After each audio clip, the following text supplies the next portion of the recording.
Welcome to the Accounting Influencers podcast with me, Rob Brown, going out to 35,000 accounting professionals all over the world in 150 countries, predominantly in the UK and the US. I'm thrilled to have with me today, back for the second time, it's Jim Bourke. Good day, sir. Rob, thanks for having me back. Really appreciate it today. Jim, quick introduction. I'll do it for people that don't know you. You work with one of the biggest firms in the US. You represent HLB. I spoke for them in Vienna a few years ago. Wonderful organization. You talk to AICPA, you represent SEMA, you strategically consult to vendors and firms all over the world. You've been in this game a while. What keeps you going? What keeps me going is that I'll tell you it's different every single day. Our profession is constantly changing in the space that I operate in, right? So it's technology, it's advisory. And, years ago, I was an auditor, right? I'm 37 years with my firm today. And I was an auditor. I've done audits. I was a tax guy. I've done plenty of tax. Today, I'm managing director for advisory services. And what's so cool about that is, what's advisory? It's all of those things that we could be doing for our clients if we knew that our clients would ask us to do it. And it's a matter of asking our clients, right? So there are so many different advisory verticals going on today. I live for all the different advisory verticals. So it's pretty exciting. And what's really cool, my foundation is really in technology, and technology is the fire that's really driving our advisory practices around the globe. Yeah, well, we're going to talk about advisory in this episode. The last one, we deep dived on technology, something you're really, really passionate about. If you can, Jim, would you just summarize what we talked about in that episode in a couple of minutes, and we'll put a link to that show in the show notes? Absolutely. It's like, this is like 102. Advisory is like 102. The technology is 101. So, hey, you know what? You have advanced preparation. You got to go to the technology episode. You got to watch that because it's the foundation. We talked a lot about the best of breed technologies that are in the firms today, that are in the world today. We talked a lot about the legacy technologies that are there and how they are being forced to change. I often say that if you're going to get into the advisory space within your firm, and it's not if, you need to, you really need to get your technology house in order. That's why I say that's episode 101, because you have to see it first. It talks a lot about some of the decision making that we go through on selecting new technologies. Why select a specific vendor? Why not select a specific vendor? What do you need to think about in selecting technologies? Because that episode and doing that will actually set the foundation up to allow the firm to derive remuneration in the advisory space. And I know we're going to talk a lot about that. Yeah, well, it seems like we've been talking about advisory for 20, 30, 50 years, but it's gathering some momentum now. Talk to us about some of the ways you see advisory impacting the accounting profession. So look, we are, and I hate to use the term, but we are the trusted advisors around the globe. Whether you're a chartered accountant, whether you're a CPA, you are the trusted advisor. And as trusted advisor, yes, our clients go to us for their audits because we are the only ones that can do audits of financial statements. So they come to us. They come to us for their tax work because that's what we do. And you know what? In the past, they've come to us as advice. I mean, in the last 30 plus years, my clients would call me for everything.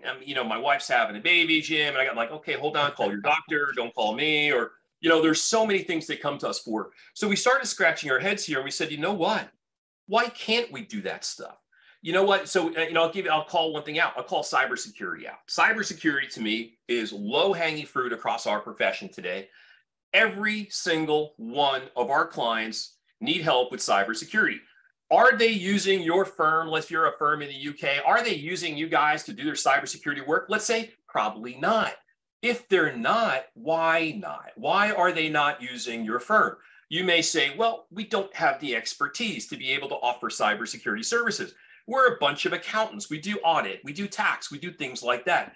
I would argue, go out and hire a cybersecurity expert. Oh, and by the way, that individual is not going to be an accounting major. It's not going to be a degreed accountant from a university. That individual has no desire to be a chartered accountant, has no desire to be a CPA. They have expertise in the space in which they operate. You go out and hire somebody like that with a game plan on introducing that individual to your client base. That individual will pay for themselves in a matter of months. It is amazing what I see out there in the space. But it involves a huge change in mindset in the firm. You've just solved the whole talent problem. Don't hire accountants, hire specialists to do a lot of the work that accountants don't need to do. Oh, absolutely. So, you know, we had a CEO in my firm. His name was Bill. And Bill said, Bourke, and I hate when he called me Bourke, but he said, Bourke, you run the land of misfits. I'm like, he goes, but that's in a good way. I'm saying that in a good way. I'm like, how could that be in a good way? Well, he's saying, my team, I run today a team of advisors, and we're in so many different verticals doing different types of advisory. It's rare to be a chartered accountant. I'm the rare guy. I'm a CPA, right? So 99% of my team is not certified, are not certified public accountants, are not chartered accountants, right? They're not degreed accountants. I have data scientists. I have software engineers. I have cybersecurity specialists. I have investment bankers. It's crazy, but my team looks different, feels different. And I will share with you, our advisory team is continuing to drive firm growth. And that is the story. If you're sitting in an office next to Victoria Station in London, or you're sitting in an office in Times Square, it's advisory services. The same story is continuing to drive firm growth if it's done the right way. Well, you mentioned firm growth there, and you mentioned cybersecurity as an example of a revenue stream. Just unpack for some of the examples of new revenue streams that you see firms taking advantage of when it comes to advisory. Yeah, so I would say the number one thing that drives advisory today are those advisory things that closely resemble something in our accounting wheelhouse. And what do I mean by that? Let's say client accounting, outsourced accounting. Most firms don't even consider that advisory, but that is advisory work. You're going out there providing outsourced accounting to your clients. There's a huge demand for that right now. Think about it. We're dealing with a labor shortage across our entire profession. We can't get enough people. Well, if we can't get enough people, our clients can't get finance professionals to work internally as CFOs, as controllers, comptrollers, and things like that. So now the demand is, let's reach out. Let's solve that with a firm that's willing to do outsourced accounting. So outsourced accounting is very big. Another area in advisory that I see globally around the world, transaction advisory work. Firms that are doing buy-side due diligence, sell-side due diligence, quality of earnings work. That is very big today. And that is, again, those are things that you may say, in my firm, we do that. But you know what? You're not doing it in a focused way. You haven't taken it out. You haven't stripped it out of the firm. You haven't made, let's say, a partner responsible for it. And that's the true area of success. You take those advisory things that you're dabbling in, that a lot of people are touching. You find someone that's willing to differentiate themselves in their firm. You have them lead outsourced accounting. You have someone else lead transaction advisory. You have someone else lead cybersecurity. And when they own it, they own the space, they build the verticals underneath them. That's really true success. So, you know, very often, now I love traveling the world, and I love seeing and asking the question is, what do you consider advisory? What do you consider advisory? And it's different in so many firms. For example, there may be an accounting firm in London that has an expertise in handling dental groups, dentist offices, right? There are firms out there that just specialize in that. Well, you know what? There's technology in dental practices that doesn't exist in any other type of medical practice. Yeah. You know what? Why not become an expert in onboarding that type of technology? That's an advisory role for the accountant. To me, accountants are perfectly positioned to deploy accounting systems and technology systems, because unlike the technology guys down the street that only know the technology, not only do we understand the technology, but now we also understand finance. We understand what that balance sheet needs to look like at the end of the day. We understand where inventory needs to flow and cash needs to flow. That's a huge differentiator on why accountants need to be in this space. Well, you say accountants need to be in this space. The way you're talking, you can deliver advisory services without a CPA at the firm. Oh, absolutely. But why a CPA firm? Because we are the trusted advisors. So think about this.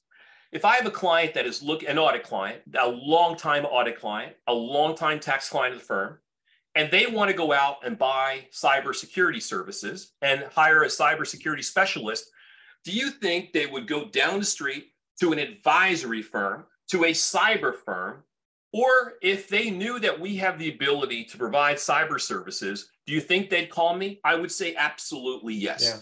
The relationships that I've developed over 30 plus years with my clients, they call me today for every single thing that's on their mind, right? No matter what it may be. So we need to start thinking differently and say, you know what, instead of saying, hey, let me call my buddy who can help you out with that. You know what? Let me take that buddy that's been a friend of mine in the cyber work. Let me bring him into my firm. Let me allow him to develop a group within my firm. And now let's offer cybersecurity services to our clients. I'll tell you the one challenge that many firms will have is that they view these individuals that run advisory differently. And what I mean by that is, what is a traditional pathway to becoming a partner in a firm? It's an accounting graduate. It's an accountant. You got to pass your CPA exam. You need to be a chartered accountant to become a partner in a firm. Those days are over. Those days are changing. If your firm is going to be active in advisory services, if you're going to hire people that have different backgrounds, they too need a pathway to becoming partner in your firm. So you need to think out of the box and embrace that concept. When we look up the word advisory in the Jim Bourke Dictionary of Life and Business, what's there? It's simple. It's really advisory. When people say, Jim, what is advisory? It's going back to our roots. It's that trusted advisor. It's helping our clients with the things that are not compliance, right? Why does a client come to us for their audit? Because they have to. Yeah. We have to. Why does a client come to us for their tax return? Because if they don't file their tax return, they'll end up in jail, right? So why would a client come to us for advisory opportunities? Is because they trust us on doing everything else. And I'll tell you, that is something that our profession owns. We have to leverage that. You have to take advantage of that. I mean, look, the lawyers don't have that with their clients. They're not the trusted advisor. We are the trusted advisor. I mean, I look at it. I've been with many of my clients for their birth of their children, for their christenings, for their marriages, for their deaths, the funerals, all of that. Our clients get us involved in their lives. And if they get us involved in their lives, we're in a better position to be their true advisors. But for whatever reasons, accountants have not owned that space like they should do. Now, the pandemic changed things because it got clients coming to accountants and saying, help me navigate the complexity of what we're going through right now. So accountants had to step up, but they were comfortable in the compliance space. Now they're being asked to be a lot more than an accountant. They're asked to be a trusted advisor. What are some of the challenges they're facing stepping into that role, Jim? Oh, it's massive. It's massive because thinking about it in the past, who was the accountant? You know, when I go out and someone says, hey, what do you do? I mean, I say, I'm an accountant, right? And they go, you are an accountant? Yeah, I'm an accountant. I may look different. I may act different than your traditional accountant, but accountants today in advisory, they need to think out of the box. They need to act differently, right? In the past, in the compliance world, you have massive amounts of deadlines. You have to hit a deadline. You don't want to miss a deadline. You have to file a return by a certain date. You have to get the audit in or the bank is going to foreclose on the loan. As an advisor, you have to think differently, right? Your accountants view you differently. You know what? It's simple stuff. I try to teach this to my young accountants in the advisory space. If a client emails you, if a client calls you, you know what? Don't have them wait. Call them back. Email them. That's what they're paying us for. So the advisor is expected to be extremely proactive. If you want to be that ideal advisor, be proactive. I encourage everyone in my advisory team, go out, meet with our clients, get to know our clients, find out what's on their roadmap, find out what's on their horizon, and help them, show them how we can help them. And you know what? If we are not in a position to help them as they approach their horizon, let's brainstorm internally to find out how we can develop a team that can help our clients do it. Always look for opportunities. Well, that's the thing. If I'm the CPA playing devil's advocate here, well, Jim, I don't know quite how to position advisory. I don't know how to package it. I don't know how to price it. I don't know quite how to deliver it. I don't know how to get over the hurdle that it might be project-based and I get one lump sum and then I get nothing else for the next 2 years because I've done that particular deal. So talk to me through some of those problems. Oh, it's simple, man. Hire me and bring me in, and I'll show you how to do it. No, I'm only kidding. I'm only kidding. Start on Monday. Yeah, there you go. So no, it's simple stuff, man. It's not rocket science. Accountants, chartered accountants are smart people, right? Highly educated. They've done really well in their careers. That's a And they big, really want to help, Jim, don't they? They do care.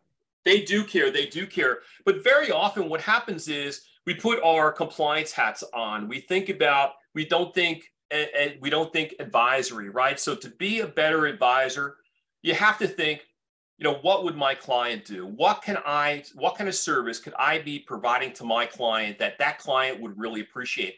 I could tell you so often. So I'll give you an example. So we had this audit client. Oh, it was a friggin' miserable audit client. They were a wine distribution company. It was a nightmare. Our auditors would go in, they would deal with the controller. They would ask him for information or for document requests. Controller would trickle the information to them. We'd never get what we wanted. We spent so much time. The audit was terrible realization. We lost so much money on it. So I had my advisory team work with the audit team at the client, and they saw the biggest problem at the client was technology that did not communicate, did not collaborate, did not work well. So we picked up a very small advisory engagement, helping our clients understand their technology infrastructure and their pain points. We met with the staff, we analyzed the technology. So that was a very small engagement. We call it like land and expand in the advisory space. Fast forward, the first full year of billing on advisory and helping this client, we ended up billing them $2 million in helping them doing advisory work. The audit fee was under $100,000. Think about this. The advisory work was $2 million. They appreciated the advisory work more than they appreciated the audit work. And at the end of the day, when we were done analyzing, helping, changing, configuring, working with the technology, not only did it make our job easier on the audit, but it made for a happy client. Now, to me, that would be a client for life, a client that you solve these pain points for, not just having done the compliance work. And they say the accounting profession has something of an image problem. We hear about the leach of talent coming out of accounting into fintech, into industry work, whatever's going on there. Yes. But if we set up the career path for a young accountant to be chained to a desk doing grunt compliance work for 10 to 15 years in the hope of making partner, we're not going to attract them. But if we can get them involved in interesting work that really makes a difference, and that's advisory stuff, isn't it? Yep. That's a whole different career trajectory. It absolutely is. And, we have over 2,500 individuals that we have working for us today. And I meet with a lot of them. And, I say, look, if you get disenchanted with audit, if you get disenchanted with tax, come see me on the advisory side. Every day will be different. There's different things to do. But that's what you need to do in a firm today. We do need to offer alternative career paths because you're right. It's trying to sell a staff person that's out of school, starts day one in the accounting profession, and you tell them, hey, what do I have to do to become a partner? What do I have to do to make the kind of money that partners, I'm told, make? And if you tell that young professional, just do your time, just wait, it'll happen for you 12 years, 15 years. Oh my goodness. Forget it. They're going to be going to work for the technology company down the street. Yeah. The pandemic changed our world forever. Turnover in firms is off the charts. Everyone is losing staff today to, kids are thinking more short term. They're thinking, what will be my career path be in the next 3 years, the next 5 years? How much money will I be making? So don't even think for a second that you're going to be able to sell those kids today on what you were sold when you joined your firm. Yeah, the game has changed for sure. What are initial steps into the advisory world? I'm tempted to ask you, to build an advisory vertical, should you build it from scratch or buy into one or buy a book of business, or what do you recommend there? So yes, and yes. So right. seriously, there's no one right answer. What I would do is if I'm looking to start an advisory practice, I would look at my client base. What are we as a firm really good at doing? What are we good at doing? Are there certain industries that we own that we're really good at? And, how can we exploit that? And what do I mean by that? Let's suppose that your firm does a lot of work at auto dealers, car sales, things like that. Well, maybe you do a lot of tax work there. Maybe you do a lot of accounting work there. Well, auto dealers use a massive amount of consultants to come in and help them with systems and technology and warranty work and repairs and so many different things that dealers. Same analogy in healthcare. Maybe you have a bunch of physicians and doctors that are clients of the firm. You do their accounting work, you do their tax work, you do their personal returns. Well, you know what? There's unique technology systems that are out there. There's ways in which medical practices try to drive revenue. They bring in consultants all the time. So start at your firm, brainstorm with your partners and staff. What are we really good at? What industries do we own? Is it construction? Is it technology? Is it healthcare? Is it auto? Every firm has an expertise in a certain area. That's where I say to start. Now, to respond to your question, do we build it? Do we merge a firm in? Do we buy firms? Yes, yes, and yes, right? It's all of those things. You got to look at, let's suppose you want to get into cybersecurity. Maybe it's your first entree into cybersecurity. Maybe you have clients asking you, can you help us with cyber concerns? I would say that's the type of talent skill set that you need to bring someone in. You need to look for a firm. I would suggest partnering with a cybersecurity company. If I'm a firm in London and I want to get into this space, I'm going to identify a cybersecurity company. I'm going to say, let's partner together to service our clients. It's good for you because now you offer a new service to your clients. It's good for them because now they can grow their revenue stream more than they've ever grown it before. And it's, you know what it's like? It's like dating. So you're going to date them for a while. They're going to work on some of your clients. You're going to see how they are. Could you actually call this individual your partner someday? And if the answer to all of those questions is yes, and everything is working out well, now you talk about acquiring them. Now you talk about maybe bringing them into your firm. You have to think out of the box. How can they be a partner in the firm? Does it have to be a separate entity that's set up due to regulations and laws and things like that? But that's how I encourage you to do it. It's no right answer, but it's understanding first dabble, understanding your client base, understanding what you're good at, and then exploiting that. I love that. And you're speaking too about the power of a network, association, and alliance. That's how HLB works. We're in an international world, and there's so many companies now wanting to open up business in different markets.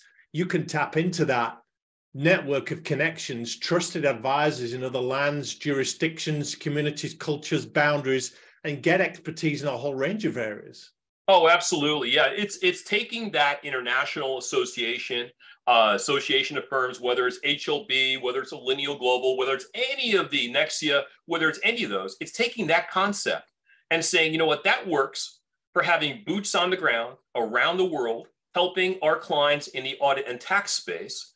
The same theory holds true for servicing your clients when it comes to advisory. Mm-hmm. And it's partnering with these advisory companies that can deliver those services that you need. And then, all the big associations, whether it's HLB, Lineal, Nexia, any of those associations, they are now going down the advisory path. Every single one of them, they're saying, how can we develop advisory expertise in pockets around the world? I'm seeing software development companies that are joining firms in India. I'm seeing cybersecurity specialist firms in North America join firms. So we're seeing this influx of firms into other firms throughout the globe. There's a lot to be said too, Jim, isn't there, for an innate curiosity. You spoke earlier about how you were there at the funerals and the births and all the other good things going on, and getting beyond the business stuff, it's the personal stuff. Yeah. And so many advisory opportunities lie on the other side of a curious question. Oh, they do. They do. That's why, this thing that we got into, this remote work thing during the pandemic. Look, I know accountants and chartered accountants, we didn't just survive throughout the pandemic in our firms. For the most part, our profession thrived. It thrived during this time. Now, look, I know it's very, very difficult to get back to the office, to get back to meeting with our clients, but that is going to be very critical because by meeting with our clients, getting together, having those lunches, having those dinners, having those breakfasts with our clients, we get to sit down and talk about things randomly. What's on their mind? Off the clock sometimes. Off the clock, yeah. I mean, all too often when I was a kid in my firm, it was all about chargeable hours. I don't care whether you're in London or New York. It's all about chargeable hours, a lot of pressure. I get it. But, once we mature a bit, once you're up there, that manager, senior manager, partner level in a firm, the focus needs to be the off the clock stuff. Meet with the clients, understand their pain points. How can we help you? My clients, so appreciate if I'll just show up. I'll just stop by their office. Hey, Jim, how you doing? Thank you for stopping by. I sit down, I have a chat with the president, chat with the CEO. We just catch up. And more often than not, that leads to identifying advisory opportunities for us. Yeah. Jim, this has been wonderful. Final question for you on this. Mm-hmm. And I want to scare the listeners a little bit out of complacency and thinking that they're always going to have a market for what they do, because the competitive landscape is changing. What will happen to the firms and the individuals that are slow to take up advisory opportunities? Well, I'm not even proactive in doing it. Yeah, so Rob, that's a really good question. So look, you don't want to be left behind, right? Yeah. So look, our profession, the audit will never go away. That is something that is owned by chartered accountants, it's owned by CPAs. We own that space, only we can do it. The markets drive the fact they need audited financials. AI, though, is very, very quickly changing. Artificial intelligence changing how much time we're spending doing audits.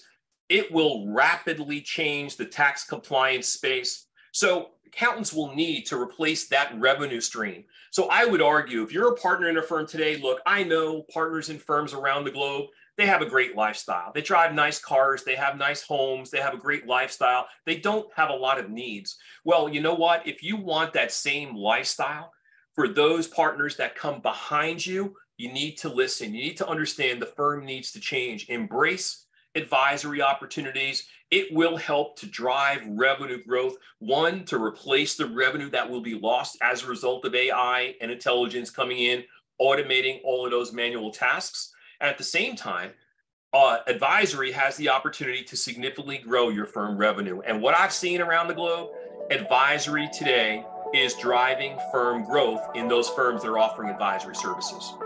Superb, Jim. Really enjoyed that. Thanks ever so much for your time and your insights today. Thanks, Rob. Happy to be here with you today.